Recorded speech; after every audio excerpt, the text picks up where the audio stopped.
On Wednesday, October 18th, 2017, 2317 West Muhammad Ali Boulevard, that used to be called Walnut Street, was demolished by the city of Louisville. The roof had started to cave in. Falling bricks and debris were threatening to damage the house east of it, so an emergency demolition was ordered. My grandfather, Willis Cole, purchased the house in 1922. My grandmother lived in it until the early 80s, and I got the idea to preserve it sometime in the mid-80s. I wanted it to be a small neighborhood museum that housed my grandfather's memorabilia, or be the first Black historical home in Louisville, since I didn't know of any others. I never knew my grandfather. He died before I was born, but I always heard stories about him. When I was growing up, people would say, "Oh, you're Willis Cole's granddaughter." Everybody in the Black community knew who he was and spoke of him with great reverence and respect. My grandfather had a newspaper called the Louisville Leader from 1917 to 1950 when he died. It was a weekly race paper. That's what they called Black newspapers back then. My grandfather started his paper with $50. Ultimately, he owned a 2-story building at 10th and Walnut, which used to be part of the Black Business District. It was called the Willis Cole Publishing Company. Black newspapers at that time were nationwide networks of information. Since we were invisible in the white press, race papers were major organs that existed in Black communities across the country. Black journalists in those days were all civil rights activists, and they used the written word to protest and advocate against issues oppressing Black people.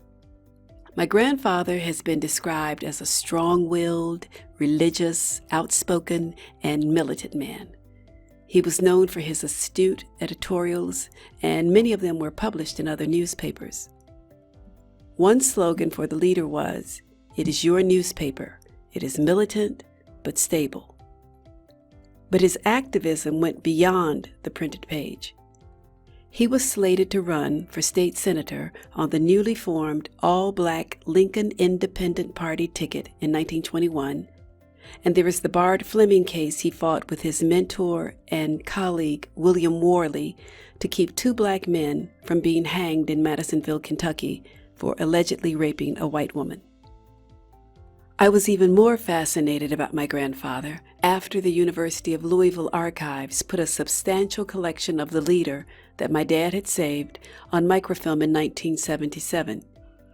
It was amazing to scroll through the microfilm and read and see the articles and ads and editorials by my grandfather, especially one about Marcus Garvey. When my grandfather purchased 2317, he had a new wife, my grandmother, Rosa Long. He had 4 children under the age of 7 from his deceased first wife, Catherine Walker, and would have 2 more children, my dad in 1923 and my Aunt Tella Marie in 1927. They all grew up in 2317. My Aunt Catherine was married there. My grandparents had their 25th wedding anniversary there. My great-aunt Mamie died there. And my family lived on the 2nd floor until I was about 5. And my grandfather died in his bedroom there, and his body laid in state in an open casket in the living room. When my grandmother was moved out of the house, my Aunt Catherine rented it out. That was the beginning of the decline and deterioration of the house, and I think of the Russell area. When all those original homeowners died out and desegregation allowed us to live wherever we chose, the next generations moved away and never came back. It's happened to Black neighborhoods all over the country. I remember beautiful homes and yards in the Russell area. It would break my heart when I would come to Louisville and drive by the house and see people hanging out on the front porch and the front door sitting wide open where you could see into the house.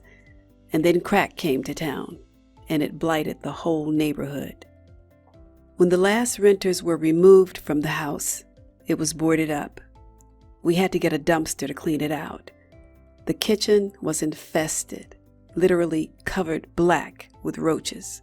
For more than a few years after that, people would routinely break into the house and vandalize it. The cellar door and broken windows had to be replaced countless times. Homeless people would camp out in it, and when I thought there was nothing left to steal, a whole side of wrought iron fencing was stolen. But this was happening to houses throughout the Russell area. I live in Harlem in New York City. I'm a performing artist. There is nothing steady in my life but change. So, even though my advocacy for the house was steady over the years, it was intermittent, despite my visiting about 3 times a year. My dad and my Aunt Catherine signed their shares in the house over to me, but the other shares were spread out between a list of cousins and children of a cousin who had passed away who I'd never met. And even with oral commitments from 4 of my dad's siblings, when they passed, it left a legal nightmare that I could never untangle. And so my grandfather's name is still on the original deed, and I could never clear the title. In 1996, I applied to have a historical highway marker installed in front of the house. The house was still intact then. The marker was dedicated in 1997. There was a ceremony and reception. It was a big deal. I had found a lady, Penelope Fisher, who had worked for my grandfather and had a column called Penelope's Pen. It was awesome having her there. Everyone was so proud, and it gave me hope. It was a tangible start to make my vision for the house a reality. It was a small victory, but I was really hopeful and encouraged by it. The upstairs, I figured, could be office quarters, but it was the first floor living room, the dining room, my grandmother's bedroom, and my grandfather's bedroom, which was off the dining room, that I could vividly remember and imagine how to reconstruct and preserve. I still have some of my grandmother's personal items, pieces of her silver, my grandfather's set of Harvard classics, pieces of furniture, the original iron grating from the living room fireplace, and a baby grand piano that used to sit near one of the front windows is still in the family. I remember my grandmother playing hymns on it, but it belonged to my Aunt Ella Marie, who was a child prodigy on the piano. At 16, she was refused entrance into U of L because it was still segregated at the time, so she went to Oberlin. And the archive of letters and photographs and papers that my grandmother saved is just an incredible treasure trove. But the house has been demolished. A few years before, I made a connection with the city, and there was interest to preserve it. I thought, finally, I'll have some solid support and some real progress can be made. I kept paying off back taxes and keeping the grounds maintained, but I couldn't afford to fix the roof. And the opening in it got bigger and bigger, and the inside of the house was exposed to the elements for too many years. Too much rain, too much snow, wind, and scorching sun. I knew the house could not make it through another winter without a roof, and it was frustrating to know that a preservation grant that would replace the roof was being withheld because of some internal city bureaucracy. And so the roof caved in.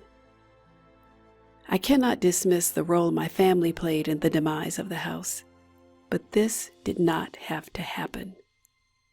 But it did. And now, the only saving grace is that the historical highway marker is there, and it cannot be removed.